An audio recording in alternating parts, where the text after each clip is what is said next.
እዚህ ቦታ ላይ የሚደረግ ስህተት ዓለምን ሊያስለቅስ ስለሚችል ነው። ኢትዮጵያም ወደብ ለማግኘት የምትከፍለው ዋጋ ምን ያህል ነው?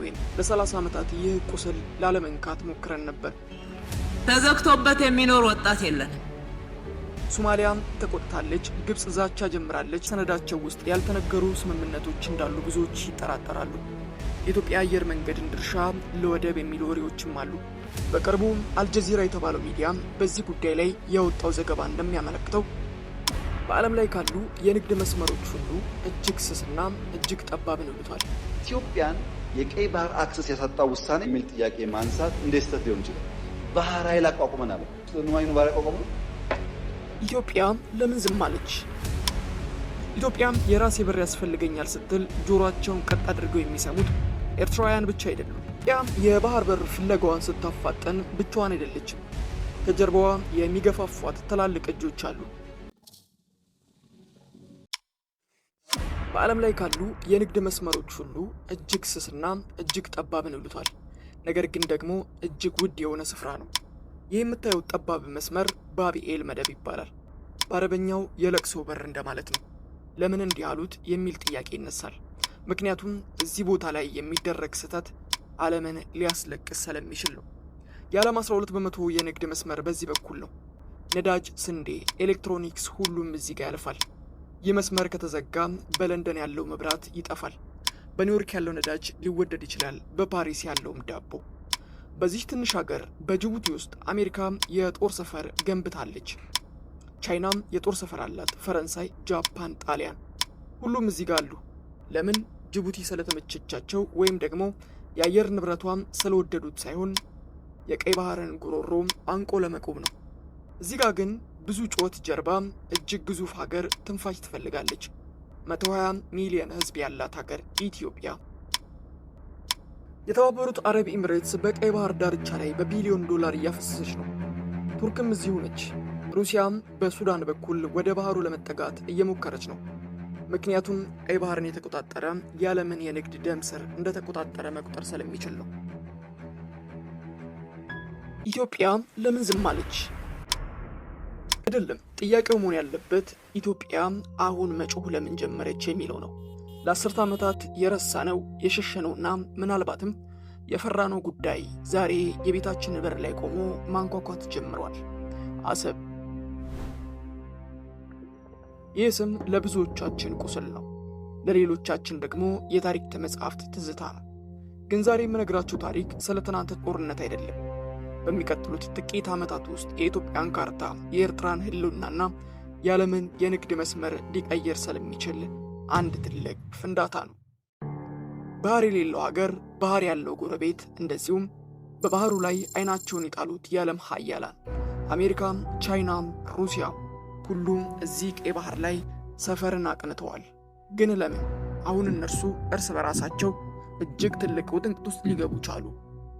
በቅርቡ አልጀዚራ የተባለው ሚዲያ በዚህ ጉዳይ ላይ ያወጣው ዘገባ እንደሚያመለክተው ቀይ ባህር የንግድ መስመር ብቻ መሆኑ ቀርቶ የአያላን ሀገራት የጦርነት አውድማ ለመሆን እየቃተተ ነው ብሏል።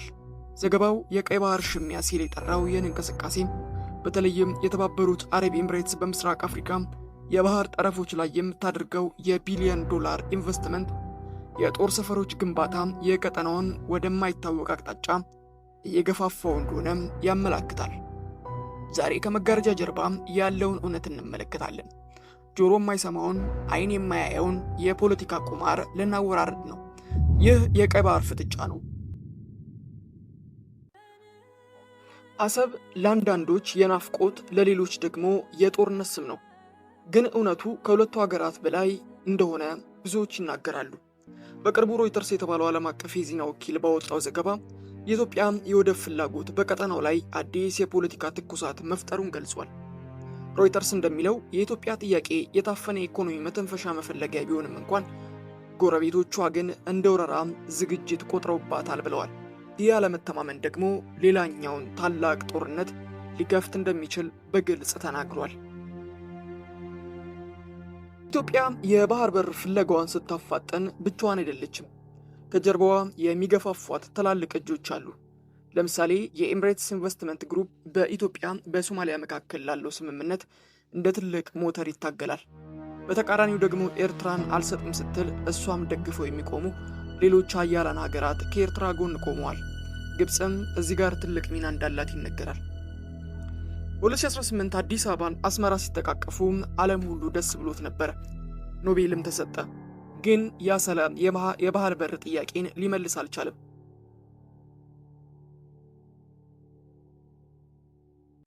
ኢትዮጵያ ከ120 ሚሊዮን በላይ ሕዝብ ያላት ታላቅ ሀገር ነች። ግን አንድም የባህር በር የላትም። ይህ ማለት ምን ማለት እንደሆነ በአጭሩ ለመመልከት እንሞክር። አንድ ትልቅ ግቢ ያለው ቤት ኑሯችሁ ወደ ውጪ መውጫ በር ግን የሌላችሁን ያክል ይሰማል። ለ30 ዓመታት ኢትዮጵያ ይህንን ህመም ዋጥ አድርጋ ኖራለች። ባህር የለንም፣ ግድ የለም በጅቡቲ እንተነፍሳለን ብለን ራሳችንን አሳምነን ቆይተናል። ግን ታሪክ የራሱ የሆነ አሰቃቂ ምዕራፍ አለው። ኢትዮጵያን የቀይ ባህር አክሰስ ያሳጣው ውሳኔ የሚል ጥያቄ ማንሳት እንዴት ስህተት ሊሆን ይችላል? ባህር ኃይል አቋቁመናል። ንዋይኑ ባህር አቋቁም ነው። ይህ ንግግር ሲደመጥ አስመራ ውስጥ ሰላም አልነበረም። አዲስ አበባ ውስጥ ድንጋጤ ነበረ። ለምን? ምክንያቱም አሰብ የሚለው ቃል በኢትዮጵያ በኤርትራ መካከል ያለ የማዕድን ቆርቆሮ ነው። አንዴ ከላጥነው ውስጡ ያለው መርዛማ ጋዝ ይወጣል። ኢትዮጵያ በዓለም ላይ የባህር በር የሌላት ትልቁ ሀገር ሆናለች። ይህ ዝም ብሎ ቁጥር አይደለም። ይህ የኢኮኖሚ ካንሰር ነው። በየዓመቱ ኢትዮጵያ ከ2 ቢሊዮን ዶላር በላይ ለጅቡቲ ትከፍላለች።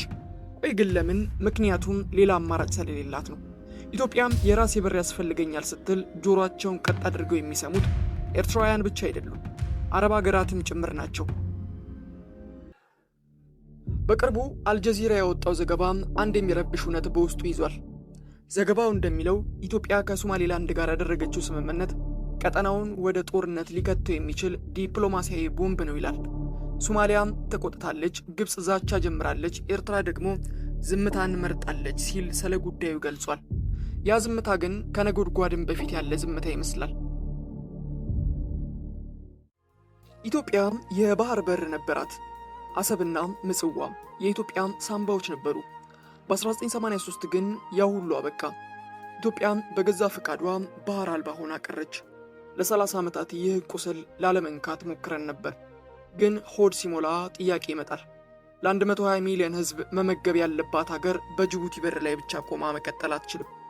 ግን እውነቱ ይሄ ነው። ይህ ሁለቱ ጎረቤታማ ሀገራት ጩኸት አይደለም። ይህ የዓለም ሀያላን የአፍሪካ ቀንድ ላይ የሚያደርጉት የቺዝ ጨዋታም ጭምር ውጤት ነው። አንድ ትልቅ ግጭት ቢነሳ የሚሞተው ኢትዮጵያዊ ወጣት ነው። የሚሰደደው ኤርትራዊ ነው። የሚራበው ሶማሊያዊ ነው። ግን ትርፉ የማን ነው ብላችሁ ከጠየቃችሁ ቀይ ባህርን ተቆጣጥረው የንግድ መስመሩን ለሚመሩት የቺዝ ተጫዋቾች ነው። በቅርቡ ዘ ጋርዲያን ባወጣው ትንታኔ አዲሱ የአፍሪካ ቀንድ ሽሚያ ወይም ዘ ኒው ስክራምብል ኦፍ ሆርን በሚለው ርዕስ ላይ ሀያላን ሀገራት እንዴት ወደቦቻችንን እንደ ጦር መሳሪያ እየተጠቀሙባቸው እንደሆነ በዝርዝር በዘገባው አጠቃሉ አስቀምጦታል። ግን ማንም የማይነግረን አንድ ትልቅ እውነት አለ። ኢትዮጵያ ወደብ ብታገኝ ጅቡቲ በየቀኑ የምታገኘው የ2 ቢሊዮን ዶላር ገቢ ይቆማል። ጅቡቲ ይህን እንዲሆን ትፈቅዳለች የሚል ጥያቄ ልናነሳ ይገባል። ኤርትራ አሰብን ብታበራይ ኢትዮጵያ ላይ ያላት የፖለቲካ የበላይነት ይጠፋል። ኤርትራ ይህንን ትቀበላለች ወይ የሚል ጥያቄም ልናነሳ ይገባል። ቁማሩ እዚህ ጋር ነው። እንግዲህ ማንም ወገን ለሌላው ነፃ ምሳይ መጋበዝ አይፈልግም። ኢትዮጵያም ወደብ ለማግኘት የምትከፍለው ዋጋ ምን ያህል ነው የሚለው የብዙዎችም ጥያቄ ነው። መሬት፣ ሉዓላዊነት፣ ሰው ወይንስ የተለያዩ ድርሻዎችን? የባህራችን ጉዳይ ተዘግቶብን እንኖራለን እንዴ? ተዘግቶበት የሚኖር ወጣት የለንም። ግን መግባቢያ ሰነዳቸው ውስጥ ያልተነገሩ ስምምነቶች እንዳሉ ብዙዎች ይጠራጠራሉ። የኢትዮጵያ አየር መንገድን ድርሻ ለወደብ የሚሉ ወሬዎችም አሉ። እውነት ከሆነ ይህ የንግድ እንቅስቃሴ ወይንስ ሀገርን መሸጥ የሚል ጥያቄ ሊነሳ ይችላል። ታሪክ የራሱ የሆኑ አሰቃቂ ክፍሎች አሉት። በአንድ ወቅት አንድ የነበሩ ህዝቦች ዛሬ በባህር በር ምክንያት ወደ ጦርነት ሊያመሩ እንደሚችሉ እየተነገረ ይገኛል። ቀይ ባህር ለዓለም የንግድ መስመር ነው፣ ለእኛ ግን የህልውና ጥያቄ ነው።